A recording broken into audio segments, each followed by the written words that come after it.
How's it going, everyone? This is Brad Williams with Over 40 Fitness Hacks. I have with me in this season a new co-star, Mr. Dave Frost with Well Past 40 LLC. How's it going, Dave?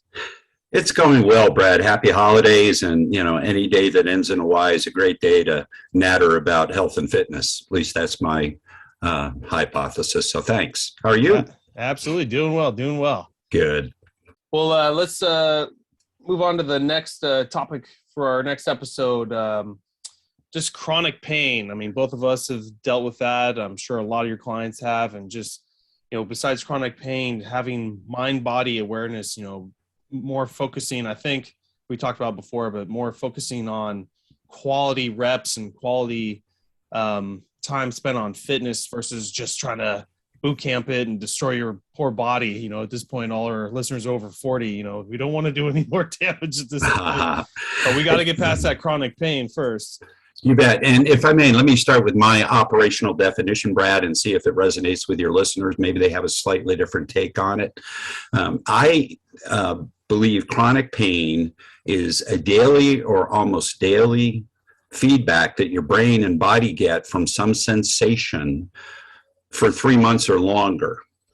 So I herniated a disc and I had chronic pain, sciatica, radiculitis, and I was not a happy camper for 7 months until I pulled the plug and had invasive surgery for spinal fusion.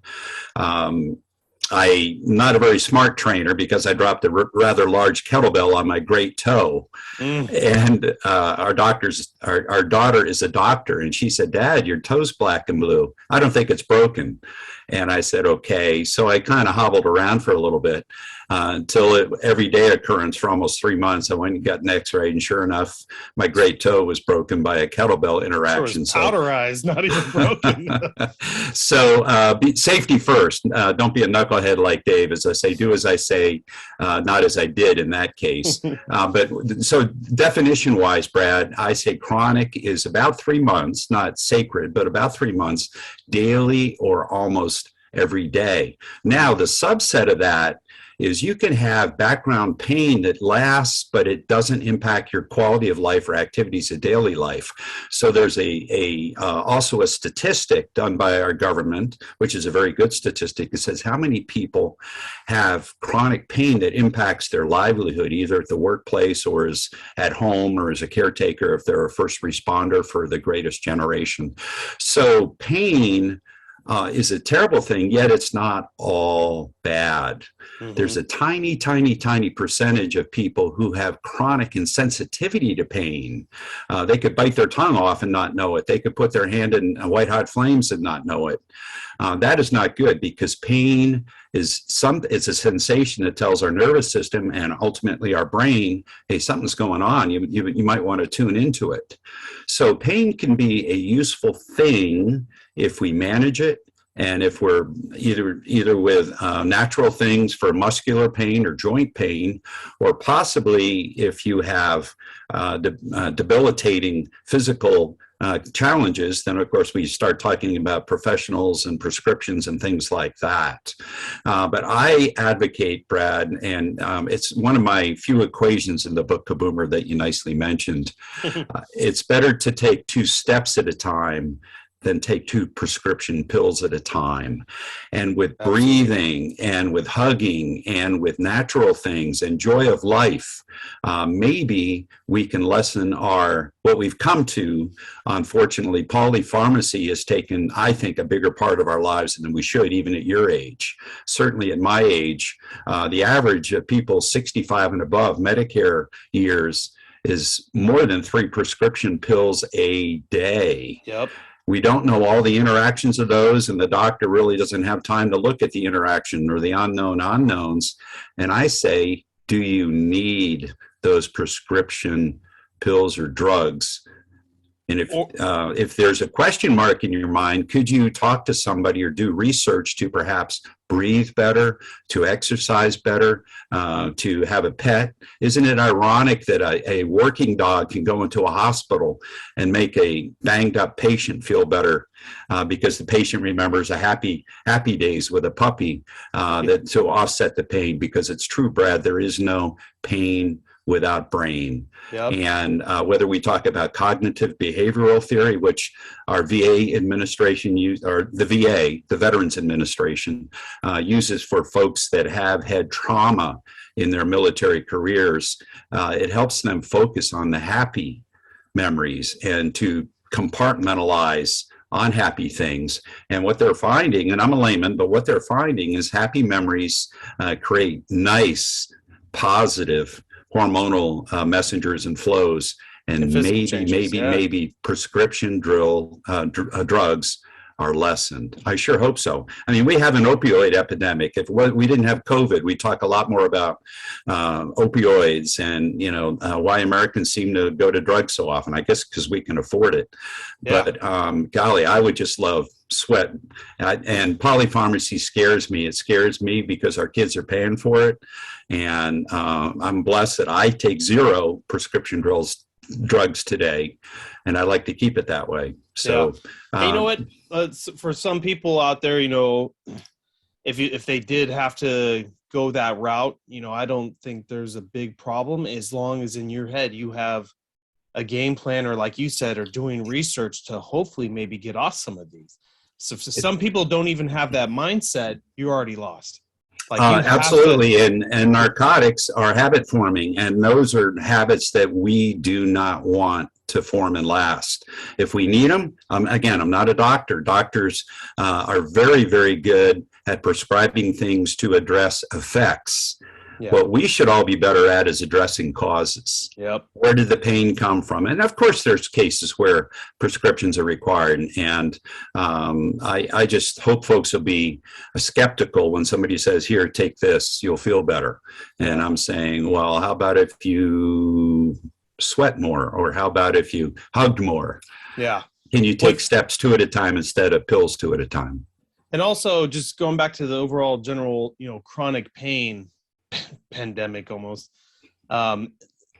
There's so many people in pain across the US, and there is so many viable options, and maybe sometimes pharmacy is, we both of us hope that you can do it holistically. But the one thing you don't want to do is just give up and get stuck in chronic pain, because chronic pain over time can lead to depression and more serious type issues, and people going down that downward spiral. It is not good. So it is a slippery slope, Brad. You're absolutely right. And I just hope and pray that people get traction, be smart, know that there are potential. I won't say slam dunk, but I'm saying please be a smart consumer and realize that your body is a temple. If you believe what's written in the good book, treat your body like a temple. And are there things that you can do holistically, naturally, to avoid prescription drugs? Yeah. Just all the things I've learned over the years, and probably more in the last 10 years, to be honest, 30 to 40, I'm like really highly trying to educate myself. There's so many causes of chronic pain, and some can be dealt with just simple stretching, just sweating and working out, like you're saying, physical therapy. Some, medical doctors can intervene at times. And then also mind-body connection and your parasympathetic flight or flight response, and how, you can get in an injury and then you could be totally healed, but the pain you're feeling is not from, muscular anymore. It's your nervous system is holding and locking other muscles that were never even part of the injury. And that's what's causing that. So there's so many, it's just endless, but you just can't give up. You can't give up the good fight.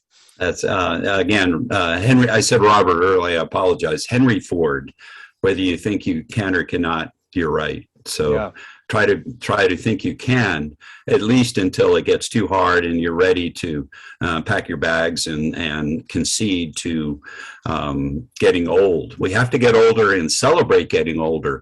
I'm in the encore years of my life, and I'm loving it. This is the last third of my life. This is my encore, and I want to have a great run at it. I'd like it to be a long final chapter, but I've been through the happiness downturn that folks in their 40s often experience because of demands of work and dependence and divorces and craziness that's going on. And folks like maybe your age just haven't gone through what older fuds like me have gone through, so we can kind of take it maybe in a little more stride as we get our house in order. In fact, my forebearer, Ralph Waldo Emerson, talked about felicities of age. So I encourage folks in their fourth and fifth decades to realize the encore years are going to come if you treat your body like a temple, if you sweat, if you smile, if you sleep well, if you eat well. You can do it. You're an athlete. So motion. If you don't use it, you lose it. That is 100% for real. A lot of, besides that too, I promote a lot of balance training with pretty much everyone over 40, but more important, like 70 plus, because the slips, trips, and falls, I mean, some of those you just can't come back from at that point. So it is alarming that every 11 minutes an elder dies from a fall.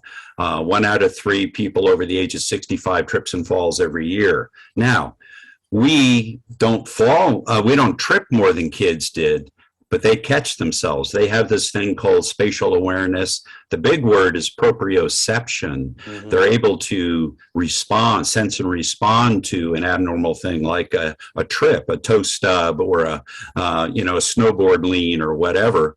But when we get older, if we don't practice those neuromuscular actions to have spatial awareness, we might very well fall, and that generally is not good. Hip replacement. I mean, sure, the orthopod gets money from the hip replacement, but that doesn't necessarily mean your quality of life is going to be tickety-boo. So I say it's better to avoid falls than to endure and try to get through something that could be sprained, broken, or just badly bruised. Yeah, avoid falling, and stability is a huge part of it. What are some of the tests of longevity? Well, one of them, how long can you stand on one leg with your eyes closed? And you can increase it rapidly if you practice it regularly. But that is a proven, Mayo Clinic and others have shown that standing on one leg with your eyes closed is a valid predictor of longevity. And of course, it will help you avoid falls too, because your leg strength and your spatial awareness is so improved. Yeah. And boy, talk about chronic pain. A broken hip is chronic pain, so you want to avoid that. Yeah. Yeah. And then also, broken ankle or rolled ankle. I mean, it's very easy to get over that, but the chronic, long-lasting effects, I mean, this is all your weight is on that tiny little ligament down there, and it starts from there and goes its way up. So well, that's right. And we forget that every step we take, our lower limbs absorb 3 times our body weight. I'm a 200 plus pounder, so every step I take is 700 pounds of pressure. Yeah. And we need strong muscles to support our strong connective tissues, and we need our connective tissues to support moving joints, not stiff or rarely used joints. Motion is lotion, like you said. Absolutely. Stability, I'll tell you. And the nice thing about it, you have to practice it, but the nice thing about stability, behind stretching, it's the quickest way to improve your physical well-being, your physical bank, what I call your physical 401k. Mm-hmm. Stretching, you can get wonderful extensions and range of motion and easing pain with the right regimen of stretching exercises. Many yoga-like. I mean, the folks that invented yoga were onto something. I believe that. But stretching is pretty quick. You can see noticeable results in a few days or weeks. Stability, definitely a few weeks. Strength, 8 to 12 weeks. Stamina, unfortunately, the bedrock of your physical bank, can take months. But you still need to do it. Yep. And, stretching in my mind is, 10 minutes is plenty. Going the extent the yogis go hour, an hour and a half, and then underheat. I mean, to each his own, but I prefer the old school, just easy warm up and then 10-minute stretch. And if we could just dwell a moment on stretching to ease pain, it certainly can. It does in my case. And whether it's muscle soreness, discomfort, or joint pain, stretching can certainly help, because blood flow increases, dispatching of toxins is improved, your lymphatic system drains better with exercise. or humming or cold showers and putting your head lower than your hips. But yeah, stretching and stability are pretty closely related. They're both near-term results, leading to long-term results, but there's really no excuse for any folks 40 or above not to stretch every day of their lives. Really isn't. It's so important. It's just routine. As routine as, getting your walks in and your workouts in. Absolutely. And if I may, Brad, also, I agree. Dynamic stretching is to get your body temp up, to make sure your joints are ready to do work or exercise or play, and make sure your range of motion is good. So dynamic stretching can be just a few minutes before your workout or your daily activity. Static stretching, the hours of stretching is great, but we call static stretching, let's say that you worked your hamstrings. You really only need 20 to 30 seconds each wonderful static stretch of a hamstring to ease post-exercise discomfort. You can do more, but it tails off. It's a nonlinear phenomenon. So it's so important to do regularly, but it's not important to invest hours, in my humble opinion. Yeah, no, I'm with you on that one too. Well, Dave, I just wanted to thank you for being on our show. It's been a pleasure. For all our listeners out there, if they want to get a hold of you or check out your book, do you have any social media profiles, website, or where can they find your book? Well, even in my encore years, I do have a couple of social media channels. Twitter, DEFP Trainer. DEF, my initials, P for personal trainer. Facebook, Wellness and Fitness Coaching. Or you can look up David E. Frost. My website is Well Past 40, and the 40 is FORTY, no dashes, hyphens, or whatever. Well Past 40, which kind of resonates with over 40, doesn't it, for your domain? But wellpast40.com, and Kaboomer is listed on there. But it can also, Kaboomer, KABOOMER, can be bought wherever fine books are sold. The bookstore named after the river, Barnes & Noble, Target, Walmart, whatever. It's out there, as you mentioned, in your audiobook version of it. It's in audio, paperback, hardback, and ebook. It is an experiential journal of where I've been primarily since I blew out my back on September 11, 2001, by the way. That was my Phoenix moment when I hopefully turned my life around and maybe can help some other people. So Kaboomer is, and you just, there's not many Kaboomer references with Dr. Google. So if folks just type in Kaboomer, they'll probably find their way to a copy of it if they're interested. Probably find it in the top 3, I'm sure. It's a crowded field, but the audiobook that you're listening to, Brad, that's almost 8 hours. So, hopefully it's not droll, although it's this voice that you listen to. I tried to get a paid actor. Tom Hanks was busy, so I'm the narrator, and yet it has hopefully tips, tricks, and hacks for people to say what Henry Ford said.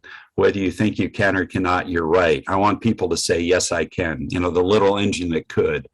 Yes, you can. Even in one of the busiest decades of your life, in your 40s. Yes, you can. Yes, you can. Well, I love it. Well, thank you, Dave, for jumping on the show with us, and I'm sure we'll pull you on in the future again. So, hopefully sometime in 2022, and I hope all your listeners get through the period when New Year's resolutions tend to fail, which is by Valentine's Day. So please pick specific, measurable, and achievable goals to be successful in your living habits, not crash and burn like 80% of all people who establish New Year's resolutions do. But I just wanted to share, resistance training is so important, as you know, but a lot of people don't realize these factors of senescence, sarcopenia, avoiding falls. I'm writing a sequel called Strong to Save. I believe in resistance training so much that I'll get you a copy when it gets finished. Yeah. Well, awesome. Well, thank you, Dave, once again, and our listeners. As always, I'll put all the links in the description of the podcast, and then we'll check you guys out next time. Brad, thank you so much. Happy holidays, and to your listeners, thank you for listening. And again, yes, you can. You're an athlete. Yes, you can.